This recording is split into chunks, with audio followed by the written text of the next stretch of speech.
Hello, everyone, and welcome to this week's episode of Why Not Wednesday. I'm your host, the letting comedian. Without further ado, let's get started. In our episode this week, we'll be covering a potential fighter that has been popping up all over speculation. It seems as though views on this character are at polar ends of the spectrum.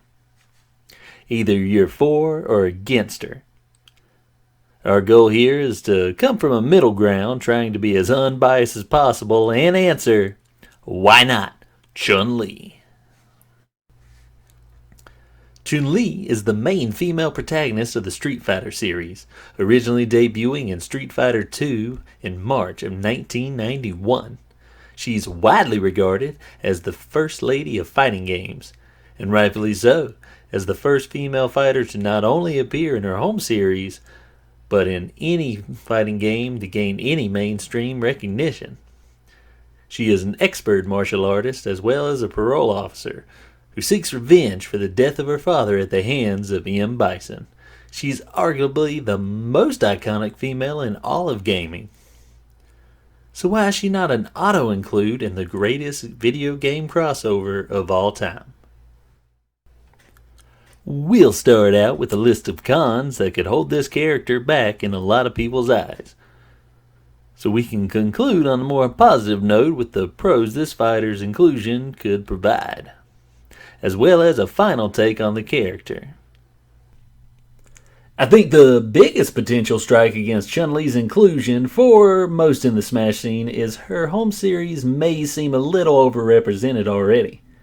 Sephiroth has proven that it is possible to include original fighters from existing third-party franchises, but that doesn't necessarily mean it's the most desired outcome.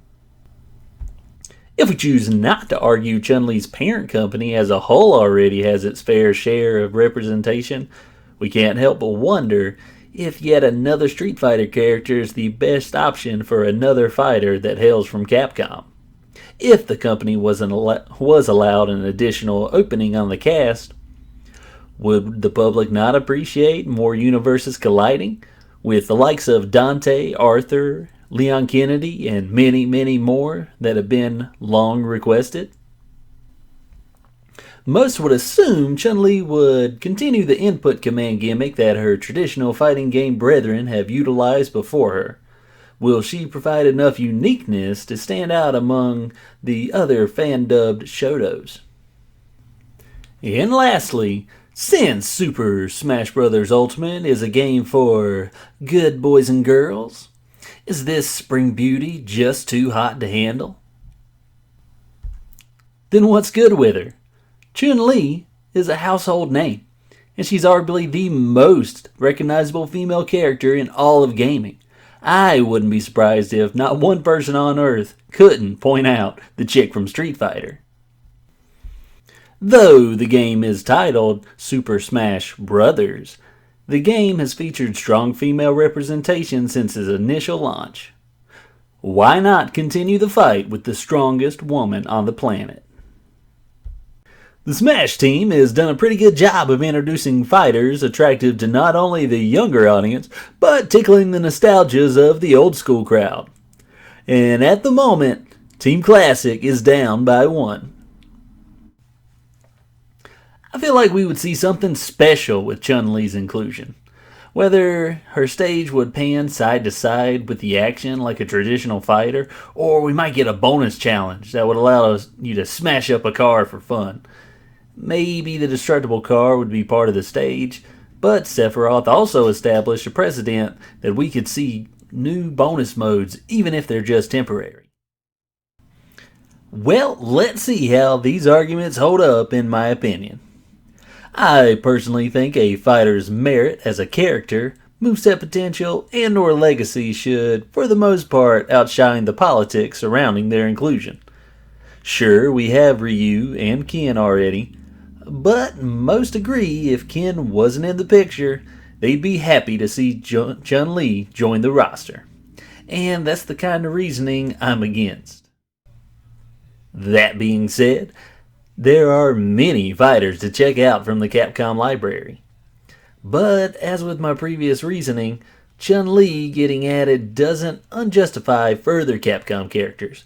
Whether or not it would affect their chances of joining the current Fighter Pass may be a different story. As a big fan of fighting games, can I just say it's amazing to me that fighters like Ryu and Chun-Li can be considered too similar in Smash Bros., where in their home series they're of drastically different archetypes? I think this is just saying kudos to the Smash team for their masterpiece and how well crafted and individualized most characters are. I wouldn't consider Chun-Li too much like the Shotos, but that just might be a competitive look at things, where even clone characters make a big difference. Is Chun-Li too sexual, though? I've heard this tossed around in speculation, but I really don't understand why. Chun-Li's classic and alpha iterations are already spirits in the game, and leave far more to the imagination than maybe Zero Suit Samus's attire does. She has been known to show a little more skin in other games, but we can leave that to the modding community if they want to add it in. Besides, no one made such a big deal about Shulk and Sephiroth showing so much skin. But seriously, we can stick to her classic design and we'll be fine. And we'll basically sum up all of her pros by saying, yeah. But there's another strong household name female protagonist that has all the same checks on her list without a few of the X's. Lara Croft. I do believe both of these characters would make wonderful additions to the game, and have gone above and beyond to earn their spot on the roster. This may seem like an odd conclusion to this discussion, but I think either of these great characters could fill a similar hole in the ultimate gaming crossover. It would be amazing to one day see one of, if not both of them, smash these bros party. So, should Chun-Li join Smash Ultimate? I say, why not? Leave a comment below with what you think of this character. And don't forget to suggest your favorite fighter. Until next time, bug bye.